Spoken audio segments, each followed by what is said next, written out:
Lembre-se de que cada atividade mental, o pensamento e as reações emocionais de atração e repulsão são todas energias criativas da consciência. Estas energias da consciência criam as formas desagradáveis que repercutem, desenvolvem a direção do caráter e afetam os relacionamentos em geral e o meio ambiente. E elas reduzem a vitalidade do corpo, conduzindo diretamente a uma sensação de mal-estar físico, a uma infecção viral ou a uma doença crônica. Quando é atacado de algum modo o caminho mais elevado, um caminho unicamente de repercussões construtivas, é o de recordar que você pode chamar instantaneamente a consciência divina, da qual receberá imediata proteção em qualquer eventualidade. Todavia, isso só é possível se você puder ir além do impulso magnético de resistência do ego, com a perfeita segurança de que a consciência divina atende cada uma de suas necessidades. Agora, volte sua mão esquerda para sua posição original, junto à mão direita. Perceba que durante o exercício, o espaço entre as mãos permaneceu espaço. Ele não esteve envolvido em nenhuma atividade de suas mãos. E assim é com a sua alma.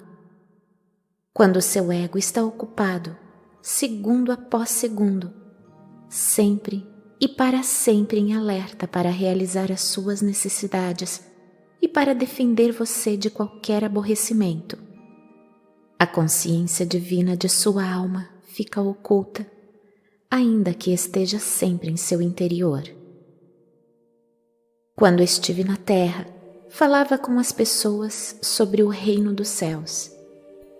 Eu disse que ele estava dentro de cada um, e assim é.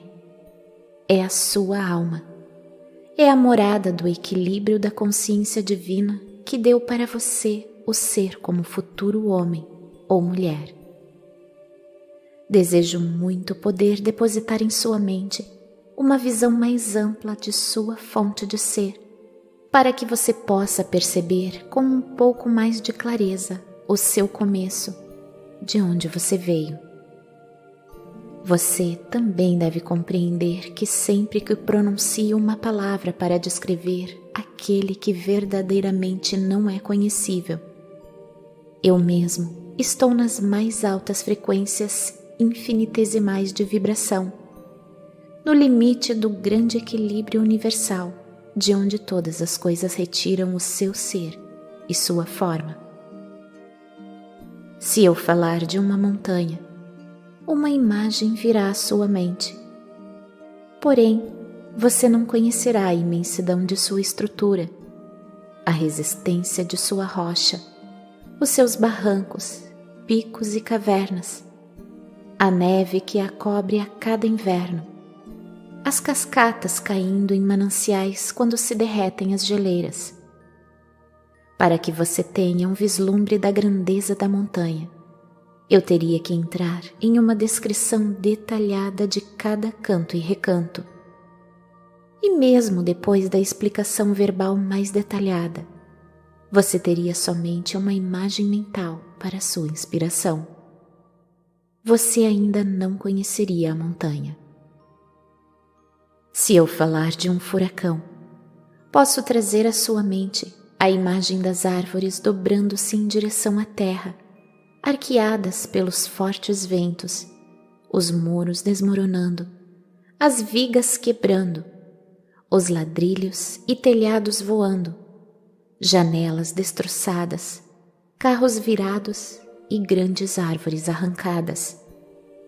Porém, até que o tenha experimentado pessoalmente, você nunca conhecerá a força e o ruído daquele vento, o estrondo da alvenaria caindo e o terror que aquilo gera no coração das pessoas que têm de suportá-lo. E assim é quando tento descrever para você aquele que deu ser a toda a criação. Você pode apenas imaginar, mas não pode saber. Você começará a ter alguma ideia do que tento explicar somente depois de ter experimentado por si mesmo tudo o que eu disse a respeito. Portanto, não deixe que ninguém que tenha lido minhas cartas discuta com quem quer que seja ou negue a verdade do que estou ensinando, ou rejeite as minhas palavras, pois eu digo verdadeiramente que vocês não podem conhecer plenamente aquilo que ainda não experimentaram. Apenas aqueles que me seguirem com aceitação e fé na meditação diária, na purificação da consciência e na oração fervorosa, pedindo iluminação, no final obterão vislumbres cada vez mais profundos e, portanto, experiências daquilo que a criação mesma pode dar acesso, a consciência divina. Talvez você se pergunte qual é a diferença entre consciência universal e consciência divina?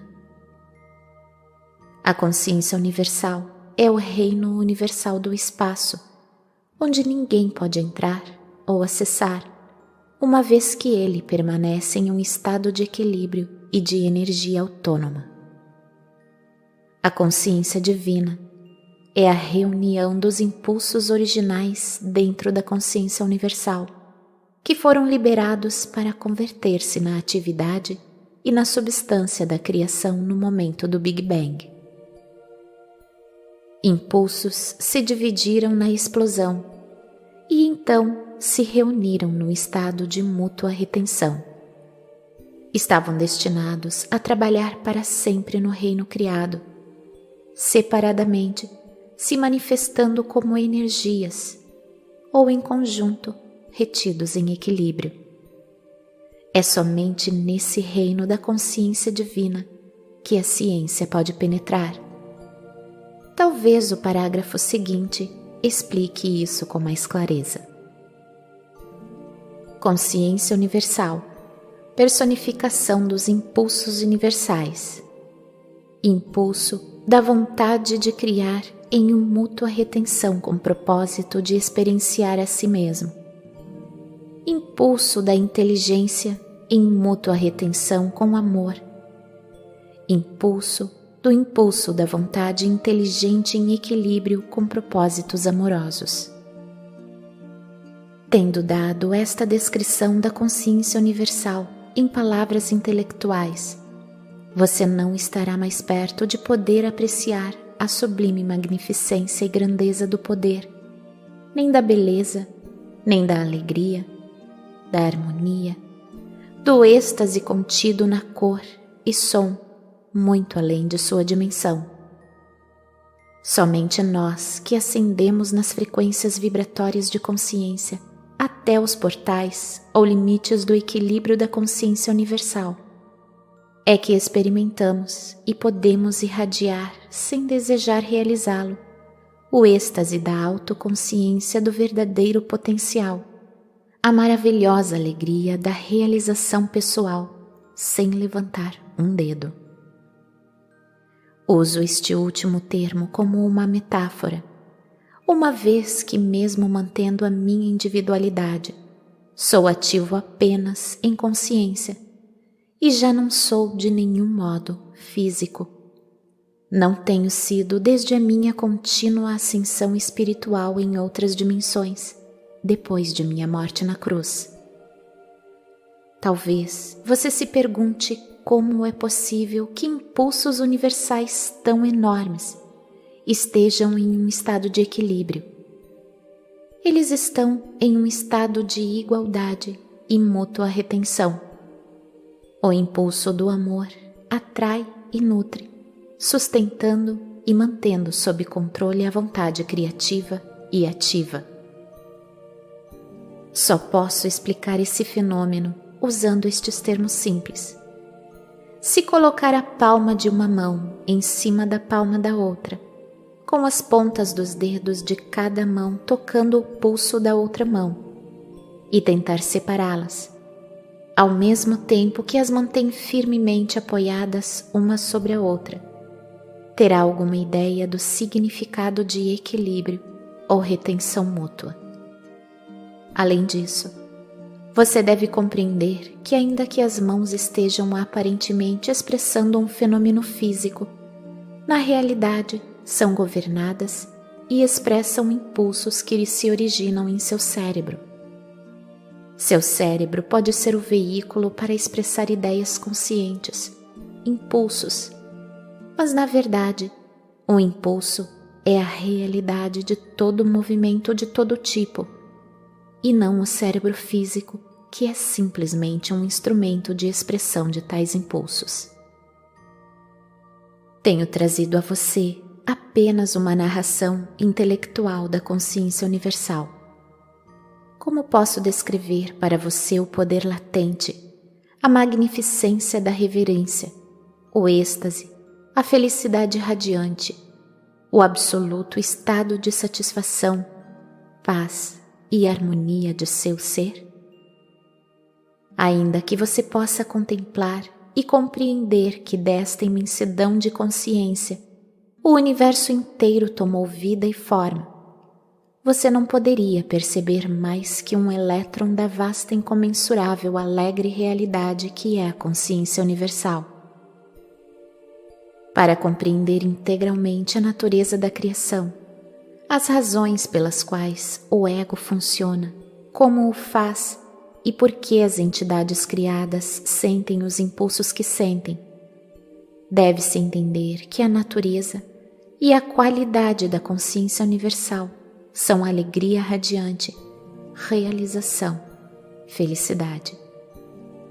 Isso é o que eu chamei de o reino dos céus dentro de você, dentro de sua alma, dentro dos recessos mais profundos de sua psique, que é o intermediário entre o esplendor de sua alma e a sombra do próprio ego.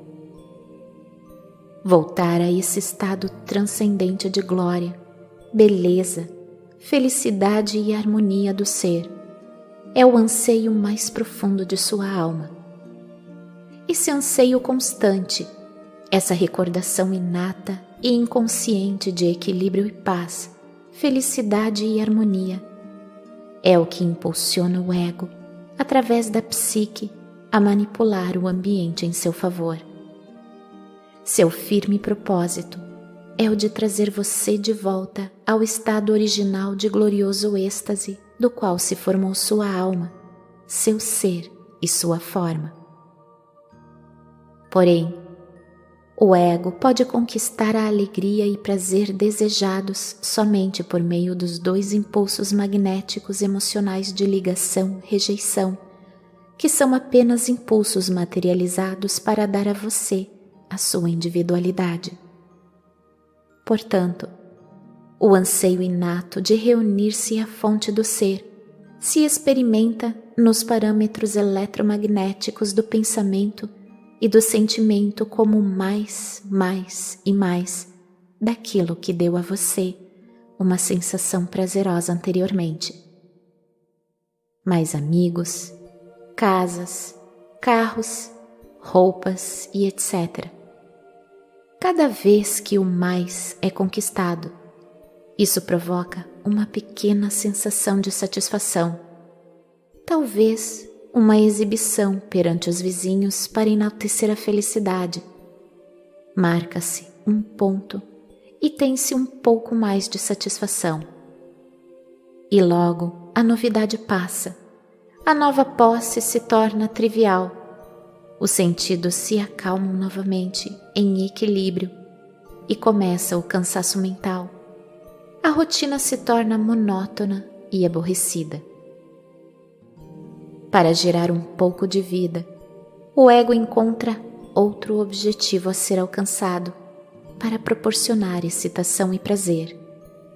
E assim, a vida é uma perseguição sem fim de satisfações pessoais de diversos tipos, deixando a alma oculta, malnutrida, insatisfeita, ainda ansiando por algo mais. Mas o que é que o meu eu mais profundo, está desejando? Você se pergunta em desespero. Quando uma pessoa consegue entender a verdadeira fonte de seu vazio e de seu contínuo anseio interior de ter mais daquilo que me fez sentir bem antes, e começa a meditar para fazer contato com aquele que lhe deu o ser, um pouco de equilíbrio divino se filtra através da consciência humana. O vazio começa a diminuir. Se de fato tal pessoa vislumbra algo do eterno e do verdadeiro objetivo da vida, o desejo de mais posses acabará por morrer de morte natural. O desejo por mais posses será gradativamente substituído por uma sincera apreciação do que já tem e um sentido de contentamento constante. Através das experiências e intervenções milagrosas ou das atividades da consciência divina em sua vida diária, a consciência humana se eleva enormemente e aprende que suas necessidades diárias são satisfeitas da melhor maneira. Aumenta-se a fé e a alegria se intensifica. Por isso tenho dito, não vim para ensinar você a pensar positivamente para atrair ao seu redor as coisas que quer e necessita. Vim expressamente para levá-lo de volta ao reino dos céus.